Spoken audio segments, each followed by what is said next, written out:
Izzy Gizmo.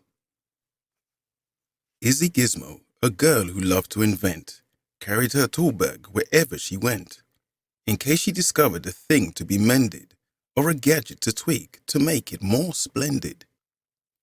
But the trouble with things that have dials and switches is they don't always work. They have certain glitches. The tea menders, for instance, did such a fine job, till out popped a piston and off dropped a knob. Then the swifty spag Sonic, for eating spaghetti, turned Grandpa's wallpaper into confetti. The Beard-tastic had Grandpa nearly perfectly styled, till the foam overflowed and the clippers went wild. Well, Isabel, who was clever and bright, would get rather cross when things didn't go right. And she huffed, "It's a duff, I've had it, I quit." She kicked her invention and called it a twit. Isabel fumed. Grandpa smiled and chuckled. "You can't give up just 'cause that thing about buckled. Now, trust me, young lady, sometimes you need to try again and again if you want to succeed." Perhaps Grandpa was right, but still Isabel sighed. She picked up her tool bag and wandered outside.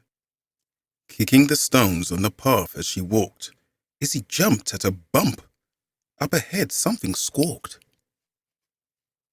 From the clouds a poor crow had taken a tumble and landed, kapoof, in a feathery jumble. Izzy ran to the vet's, but the vet shook his head. "His wing is too broken to fix," the vet said. "Perhaps take him home, and there you could try to teach him to live as a crow who can't fly." Day after day, Izzy thought she had found something fun for her crow to do on the ground, like digging for worms, and racing fat slugs, hopscotch and hoopla, and searching for bugs. But the heartbroken crow simply gazed at the sky as the other birds sang and flew happily by. One night, with the crow in the folds of her sweater, Izzy sighed. "Oh, I wish I could make him feel better. I've tried. He won't play, he won't drink, he won't eat."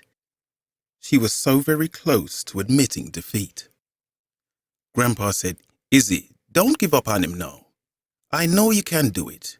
Just work out how." Then Grandpa passed Izzy her gadgety things, and she knew what to do. "I'll invent some new wings." Izzy piled up her books and she started to read. Then she made a long list of the things she would need. She searched for some batteries and old electronics, dismantled a mixer and the swirly spag Sonic. The crow watched entranced and he held Izzy's drill while she bent, bashed and battered and walloped until... Ta-da!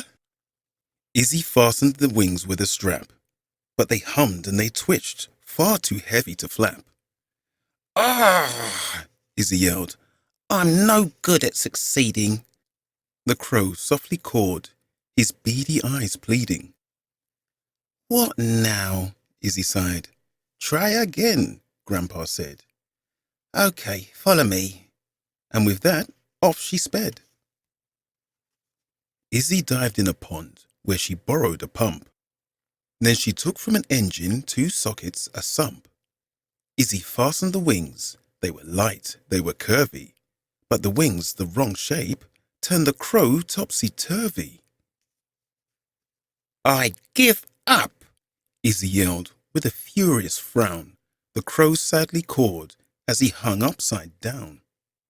So Izzy unscrewed the head from the shower, found special circuits to adjust the wing's power, and finally, using her trusty old pliers, she borrowed the motors from 2 big blow dryers. "Yes," Izzy said, "the right shape, perfect weight." But one wing flapped madly. The crow couldn't fly straight. "I've had it," yelled Izzy, heading straight for the bin. But the crow blocked her path. He just wouldn't give in. Izzy twizzled and tinkered, and using his beak, The tip-tapping crow gave the screws a good tweak. Then he loosened the cog from Grandpa's old mixer. "You can fly!" Izzy cried. "Oh, your name should be Fixer." After 2 loop-the-loops, Fixer came into land and stood happily cawing upon Izzy's hand. "You tried very hard," Grandpa said, "and succeeded. You kept at it. Izzy, you did what was needed. But don't pack your tools up. Your day's not quite ended. A few things around here now need to be mended."